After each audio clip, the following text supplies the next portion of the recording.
It's just like, and the sound. If we go to the MSI table, I don't know if you probably won't be able to hear the sound on MSI, their computers. It is phenomenal. There's a subwoofer in it. Now, it's obviously not Bose, but compared to any sound I've heard on any laptop, this is insane. You can hear it, like when a guy talks, you hear like the bass in his voice right in the middle of the computer, and then the speakers. It's just, I'm blown away by it. I really am.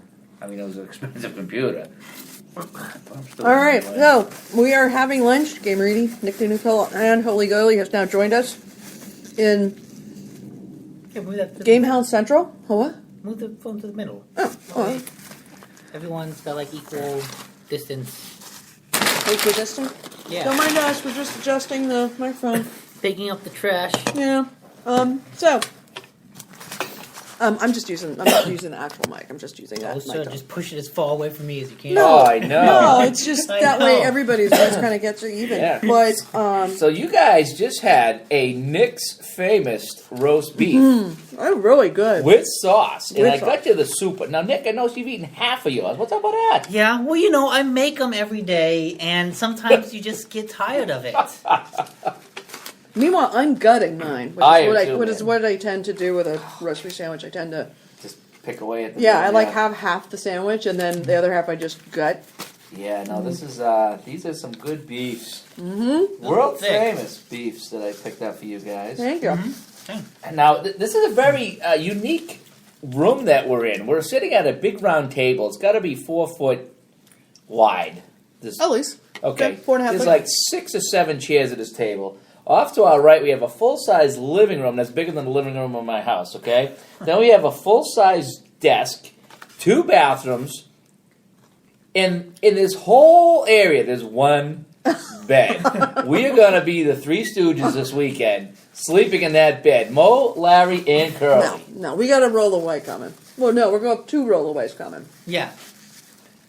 You know, I say we do one. Well, I say we just do the one bed thing. No. I think that'd be hilarious. We could shoot video. Our feet could be sticking out from under the covers. We could wiggle our toes and stuff. No. Put an iPhone, like tape to the roof so it's looking down on us. I know. It'd be like a paranormal activity, right? The sheets pulled off slowly. No, you just see a little rise. God. Nick, cut it out. Oh, I don't know you people. I don't want to share a room with you. This is why I don't want to share a room with you. So morning. We were talking in the car about The Last of Us. Yes. Right after Last of Us, we saw Remember Me. Remember Me. Yes, now you I saw played that. it. I watched you play it because you had to sit. It's not too long a line, but it was about 40 minutes to an hour. Mm-hmm. So it reminds me. I don't know how. Is that a revenge game, right? Remember Me? It's like getting back at somebody? Kind of. It's more like Assassin's Creed, cyberpunk Assassin's Creed, Yes. kind of. Yes, that's what it reminded me yeah. of. Or Uncharted / Assassin's Creed. Especially kind of. with I guess with more the sideways Uncharted movement in that and the way. climbing. Because, the climbing stuff was not freeform like Assassin's Creed. It was much more linear. Mm-hmm. It was like, jump here, then do this, jump here. And, like, they even had, when you were shimmying across a wall, like, there'd be an arrow pointing to, like, hey, shimmy across to this side of the wall. Mm-hmm. And then the arrow would move and say, okay, now jump over there. So it told you exactly where to go. So. Right. So what was the premise? Because I didn't really understand that without the headset being on. Yeah, basically, in this cyberpunk future, you can, like, alter people's memories. And you play has this woman, like, Nilin is her name, something like that. And she had, someone erased her memories. And so now you're trying to find out who erased your memories and why. Because you're like an assassin who has been targeted, you know? You're this person who Burn normally... notice. Yeah, burn notice. You've been burned, and now you're trying to find out why. This is burn notice Assassin's Creed Cyberpunk. Got it. So I noticed that what was the story with these things, these infected, so to speak? I'm not sure what the infected are. Like, I hadn't seen them in other previous demos, and they didn't explain exactly what the deal was with them, but... Yeah, so they're all fodder enemies that you could. It seems like, from what I was gathering from some of the explanations, like that announcement that came over the loudspeaker, is I guess that these were people that have been reprogrammed to kind of be working drones. Maybe. and then they're revolting. Oh, I think there's some element of drug addiction to it too, because like there's this one awesome piece of dialogue. I ran across a guy and he's sitting there, you know, it's like a drug addict, and he's like, "I need another memory, man. I just want to remember something happy. Please give me another memory. I just want to remember something." And it's like, that's kind of a cool concept. Like memories has drugs. And so maybe there's something about those guys going crazy through, I don't know, memory addiction. Maybe. That's weird. I know, it's weird, but I'm very intrigued by it. And that memory would be a commodity. Yeah. Interesting. Yeah, well, it looked really cool to play. It did. The combat is really, it feels really good. It's a combination, it plays a lot like Batman Arkham Asylum, which itself kind of plays like a more beat-em-up version of Assassin's Creed. Well, basically, X and Y do attacks, like punch and kick. A dodges, and you can kind of string combos together like that. Like, enemies, a little exclamation mark will appear above their head when they're about to hit, so then you dodge out of the way, and you keep punching them. And in an interesting kind of twist, and I kind of remember this from previous things I've read about it, and actually seeing it in action, is that you have certain combos you can do with, like, X and Y that will do a whole bunch of damage. You know, you hit it in the right order, and it's a super attack. Or you can just do a bunch of little punches and little kicks. But at this point, the combos, you don't know the combos. Like, I know the first part of the combo, like X or Y. And then the rest of the buttons, I have to fill in myself as I attack. So I hit X, and then if I hit X again at the right time, this little, like, red circle will fill in the combo meter at the bottom of the screen. And if I hit X a third time, another little circle will appear at the bottom of the screen. And then it'll flash and say, like, hey, you found a combo. And so it's like, because your memory was erased, you don't remember your own combo moves. Oh, interesting. So you're kind of building them, you're not necessarily building them from scratch, but like you're trying to remember what they are. So over the course of the demo, I found like XXX and like XXYX has two different combos. And so yeah, that's kind of a cool idea of you, but it's not so much button mashing, but it's like button experimentation to figure out what is the combo that you once knew. Kind of sounds like the old wrestling games when it used to be like X to grab, B to flip around, Y to push in the ropes, X again to execute this. You know, almost like wrestling meets Total Recall. Yeah, and the combat has thing. That kind of. It's not about. It's for as much as the combo system is kind of this big factor. The general combat is not about hitting buttons fast. So it's not about a fighting game where you have to input all these special button combinations.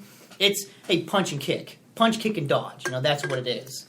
And it's about using that at the right time. It's more about timing and finesse than it is memorizing combos. And you did all that with the Assassin's Creed, kind of, sort of. Kind of, yeah. Assassin's Creed is similar in that it's about the timing and finesse rather than button combos. But in Assassin's Creed, you don't have to dodge anyone. You just hold block and he blocks everything. Yeah, exactly. In this one, there was no block. So basically, whenever an enemy's about to attack, you had to dodge. You had to back off. Yeah.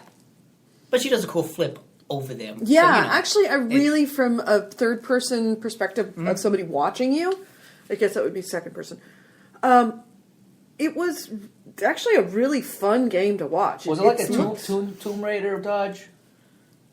Not really, because like she ducks on the ground and kind of dives over. Yeah. And remember me, she flips over them so that you're behind them. Right, she'll grab their shoulders and flip on the backside of them. You can ninja thing. Yeah, so you can like she's much more acrobatic. Like keep the combo going. Yeah, it reminds me a little bit more of Wet in that sense. I mean, if you play Batman, it plays exactly like Arkham Asylum. Yeah. So it's definitely looks fun. I liked the environment. It's set in New Paris. Yeah. Which is kind of like this post-disaster. Well, I don't want to call it a disaster, maybe but it's a super there's like this dystopian slum. But it's the slum that built up around the Arc de Triomphe. Is that what it's called? It's Arc de Triomphe, right? Yeah. Yeah. It's obviously, things about Paris, but at the same time, it's like this kind of Blade Runner dystopian future. Twisted, distorted version of the future. Very Yeah. Blade Runner. I love those. Where things are like, decrepit and falling apart, and people have kind of put things together in order to make it work. And I love that you spend the demo trying to get to this bar called the Laughing Brain. No. I think it was Laughing. No, it wasn't Laughing Brain. It was the...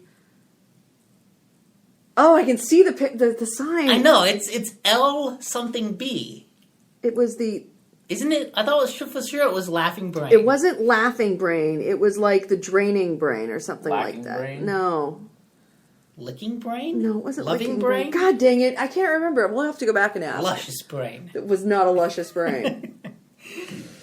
But it was a cool kind of weird cyberpunky bar name. Yeah. So, thumbs up. It looks like fun to me. Now, did we play it on Xbox? I'm assuming that it's coming. Yeah, it was Xbox. Yeah. Is it a disc based, or do you know? It looks like it's a disc based. Yeah. And how it was much- June 4th was the release date. Yeah. How much PlayStation 4 is there, and how much? I are they pushing don't that? think there's any. I don't think there's PlayStation any 4 place. stuff. There's no PlayStation 4 stuff. They won't have that stuff I out just didn't know if they Yeah. might be looking to start E3. trolling that out. E3. I bet you at PAX Prime there'll be a lot of stuff. Yes. Because at that point the consoles should be out. No. September? No, they shouldn't. No, they'll September, be on the- November. They'll be near though. Near. I don't know, but they probably won't. No, they probably Really? won't. They At won't, like, PAX, no. Oh, really? No. Like the thing to say, hey, get excited for new consoles. Here's a No. chance to play it. Well, maybe. Hey. Well, because that's they- going to be if the they first didn't- console that's kind of since PAX Yeah, has it would been be. big. Yeah, Maybe they might, I would expect so. but they won't have anything out for consoles until E3. I E3 just didn't know is the since they've decision. already dropped that. That one's already dropped. Yeah, like- if they'd have a little something, couple of videos showing some of the games. I mean, you know what I mean? How they do that? So it's like they slowly. They like might- it's a video here, or maybe like a just a picture here. They or, might have no. They won't have. Well, they might have. They might be just essentially reiteration of the stuff that they've already released Yeah, that's what about I it. just And wondered. we haven't been by the PlayStation booth because we just haven't had time yet. We would. But- Like the PlayStation boost is Last of Us. Right. That's the PlayStation That's booth, true. They're pretty just much. Yeah. Good point. Yeah, the PlayStation booth is That's almost kinda all they got. Is entirely So let's see. Then right after we did Last of Us or Remember Me, then we went to Reverb and we played 2 games. First one was Sanctum 2. You heard the interview that we did with one of the developers of Sanctum 2. It is a first-person shooter tower defense game, and it is surprisingly fun. So do you alternate between the tower defense and the first person shooter? No, here's what it is that Well, you do because there are waves. Right, like you in have tower waves. defense, but you're always in first But- person. But I in don't- between the waves, you collect it by beating a wave. Then you collect resources, which are like you can essentially the ways that you make the maze, and also towers that you can place. But you have a limited supply, obviously. So you pick up the resources, you place the maze, and you place the towers, and then you tell it, okay, next wave start. Then in that process, when the wave starts, you have a weapon and you can actually participate in the shooting. Is it Of- like toy soldiers? No, it's all first person. Yeah, it's a first-person Okay, shooter. 'cause in tower Toy defense. Soldiers, you played that, right? How you Right. you set it No. up, and then you can jump No, on this you gun or are that no. gun. It's no. You are The the, guy. character. Okay. So you're essentially the guy to help, like defending. These things So coming the towers through. are automatic. But the after you set towers them are up. automatic, And then right? you're- And then you're shooting. Now, what kind of environment are we talking about here as far as game? Is it like aliens? Is it pirates? Is It's it definitely army? Aliens. funky looking aliens, and kind of Deus sci-fi Ex, setting. sci-fi, yeah, sci-fi. Oh yeah, I'm gonna have to check. One that thing out. that I thought was really cool that he made note to me is that the guns will reload automatically if you switch them, Right. and that was really, really great once he told me that, and once I started realizing what that meant. Because at first, I'm shooting when a gun runs out of ammo. When my machine gun runs out of ammo, I hit R to reload, and then I start shooting him again. And it's only like, I don't know. Then I switch to the other gun just because. Right. But when you think about, it reloads automatically, you're constantly switching between that gun. And so once I realized that, it was this process of, like, use the machine gun on the little guys, and then switch through the big gun for big guys, and then switch back, and then it's just a constant switching.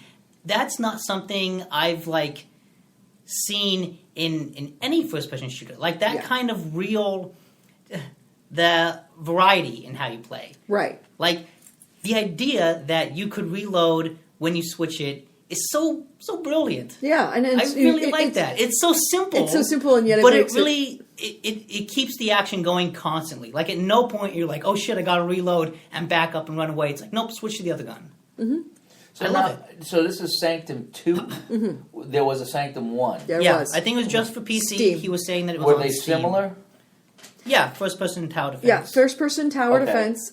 He said that there were things that they took out of the original game for Sanctum 2, and there was things that they added from the original game into Sanctum 2. I guess in the first I think I actually did see that on Steam last night. I just kind of watched the video. Yeah, the first one, the guys, the enemies that are coming through on the waves, they didn't actually attack you. They were focused on on attacking what is your core, which is the thing that it's trying to attack and the thing you're trying to defend with the towers. So it's all run into the core. They're not attacking you. In this one, they are actively attacking you, and you can die. Okay. And if you die, then it takes something like 8 seconds for you to spawn. Well, except one of the perks you can get is instant respawn. Oh, nice. Yeah. So that's what's cool. When you go into a level, you customize what guns you bring in. You can choose like either 2 guns or 1 gun. And what kind of towers you bring in. Yeah, you choose all the nice. towers, Yes, 4 towers you bring in, and then you choose like 3 perks that you want. So, yeah. Is this going to be just PC, Xbox? XBLA and 4-player co-op. Yeah. Oh. XBLA. And when's this coming out? PC, this is the that one. was, did he say a date? He said summer. Okay. They didn't have a date nailed down yet. It this is sounds sometime real summer. Because they're still tweaking stuff. Mm-hmm. But yeah, so it's coming out, and probably I'm gonna guess July or August. Yeah. Cool. Yes, I'm gonna have to check that out. Yeah, I went from not knowing much about Sanctum to being like, wow, this is exactly really cool. How did I miss this? Exactly. How did I miss Sanctum 2? This is kind of a cool Yeah. game. And then third game that we saw was also a Reverb game. Edge of Space. Edge of Space. You pretty much found out about that. I kind of sort of was standing by looking at it, but it seems to me that it's a kind of a Minecraft clone, but that's kind of an insult to it because it's so much farther than what Minecraft is. Yeah, like if you thought Minecraft, if you ever wanted to do more... I mean, the Fig Newtons. I am a total sucker for Fig Newtons. Well, I got sugar and salt. I got some cookies. I got Cheez-Its. I got pretzels. You know the late night munchies if we do a late Spreaker or something. Mm-hmm. Yep. No cookies in bed. I don't want any cookies and crumbs in my bed. Okay. Okay. So anyway. Yeah, Edge of Space. Yeah, it's like if you thought that Minecraft was lacking and you want to do more, then like Edge of Space is the game for you. It's 2D side scroller, so it's kind of like Terraria in that way.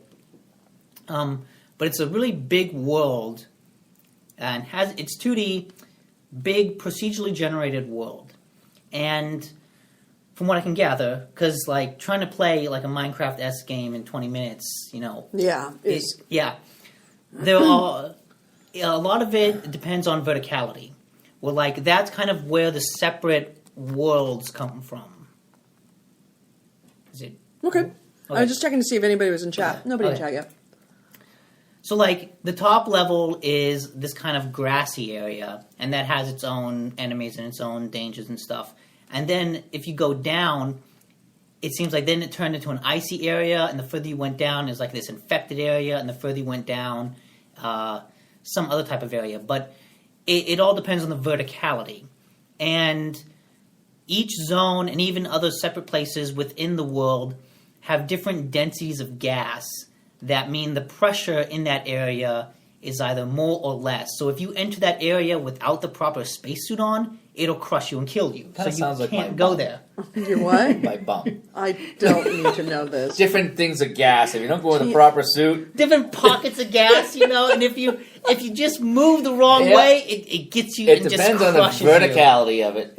I know, and you got to set up a certain machines inside You those do. dense pockets Yep. of gas in order to disperse the It gas does. and Yep. make it a livable. The higher you go area. is the grassy area. Then as you go down, you hit the gassy Yeah, area, right? the deeper they get, the more infected it gets. It is. It's very infected towards the back sometimes. Filled with polar bears and flying sharks and rocket-propelled penguins. That's true in the game at least. Oh, and, Yes. and of course. Yes, I did come across penguins with rocket launchers, which were bad motherfuckers. Yeah. Surprisingly. Yeah, it seems there's a lot of whimsy in that because what did they say? The sharks. Yeah, there's flying sharks with laser beams attached to their heads. There's polar bears with rockets. Plasma cannon on the polar Yeah, bear. well, there's also polar bears with plasma claws, and then polar bears with jetpack claws. Oh, Jesus.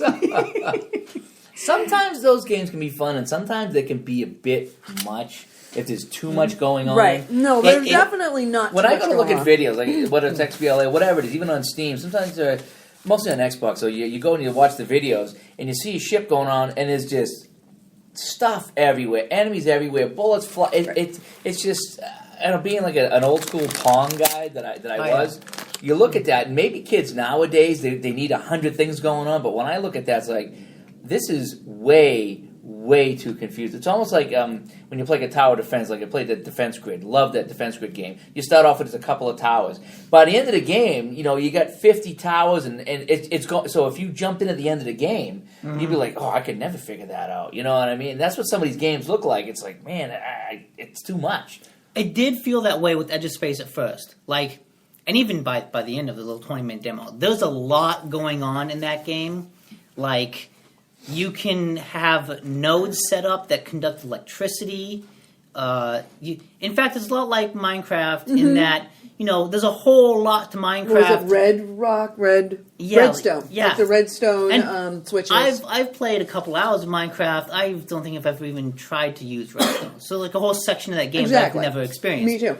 And this seems like a game kind of like that. There's a lot that you can craft, a lot that you can build. You get different weapons for different things. But the core of it is a kind of exploration where you start off in this world and you mine the environment. And what's kind of neat is that you can mine the 2D blocks in the foreground, and then you can mine the 2D blocks in the background. And there's actually like this dynamic lighting where you can find caves, and the caves are dark, but if you mine the rocks in the background, you can create like holes in it that let the light in from the back to let light into the cave. And it's kind of a neat way of using the environment to make the environment more explorable. Yeah, explorable and nicer. But yeah, the general gameplay is you mining equipment, getting better suits, finding these pockets of gas and dispersing them so that you can go there, creating these outposts of safety in this, dangerous world, and then using that as your kind of basis for exploration. Mm-hmm. And it seemed really cool. There's a lot going on, but it's also really, really early. Mm-hmm. And they're talking about adding in tutorials and adding in kind of procedural quests in a way. Like, you'll run across someone that needs your help. And it all takes place in like a server world, kind of like Minecraft, because I was playing in a server with multiple people. Right. So I'm checking the chat room, just seeing if anybody's in there. Yeah, it actually looks really neat too. I can see that being something that you could very much get lost in for a lot of hours. Or if you, the person that I was thinking about when I saw it was my best friend's kid, who is just old enough for, he's just done everything in Minecraft. Absolutely everything. He is a Minecraft god. And he needs a new game? And you kind of see that he needs to evolve, but he's not quite ready to evolve. And I don't want him, she especially doesn't want him evolving into what's going to happen with all the other little boys in his class. It's all going to be first-person shooters. She kind of wants to have something that's a little different to kind of keep him back in that planning and thinking out and rich environment and kind of where it's more of what she think. Well, I have to agree. It's kind of more of a learning game. Yeah, I'd say right now check out Terraria on Steam, and then in a couple months or how long it takes, check out Edge of Space. Edge of Space. Yeah, it's enough like Minecraft where it's Minecraft without being a clone. Mm-hmm. Definitely. Yeah, it helps that it's not just about, you don't start with a pickaxe or things like that. There's a definite sci-fi style to it. Yeah. And, with the polar bears and sharks and penguins with rocket launchers and all that, there's a whimsy to it that's not there in Minecraft. Like, Minecraft is not a serious game, but this feels like a game that's just flat out like, fuck it, we did it because it's fun. Like, Minecraft, there's kind of a weird, logical consistency to everything in that game. And in space, yeah, it's like, fuck it, it's fun. Yeah. We did it because it's cool. What do you want? Yeah. I want an island made of candy. Okay, here's an island made of candy. Yep, polar bears that can fly, done. Sure. Scary as hell, but let's do it. So yeah, so far actually been pretty good things. Lefty Brown, I talked to him earlier today. He says he's already played the game of the show, and that was Transistor, which is from the same guys that did Bastion. He says it's goddamn amazing. Really? Yeah.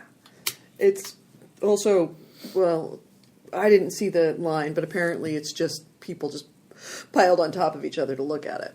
So, next, our next appointment is, let me double check this real quick. Our next appointment is today at 2 p.m., 4:30. 4:30, we are going to be seeing Saints Row. We're going to be one of the first groups of media to be allowed to see the non-playable demo of Saints Row. We are not going to be doing a live feed at that time, but we will be hopefully interviewing someone about Saints Row immediately afterwards. So stay tuned for that. If you have questions, don't hesitate to give us send a text. Goalie, the text line is 304-300-9889. And you can Twitter always too. We're going to be on Twitter quite a bit. Well, yeah, that's right. Twitter. Gamehounds and Gamer Gold. Oh, yeah, Gamehounds. Actually, better Gamer Goalie, because my Gamehound's getting into Twitter. If I'm on Spreaker, I'm not seeing Twitter. But the best way to do it is to listen to this stuff live on Spreaker, so you can be inside of our chat room and be chatting at us and to us, and we will be seeing it during our feeds. So that's all for us from our lunch break, and we're going to head back to the show. Talk to you later.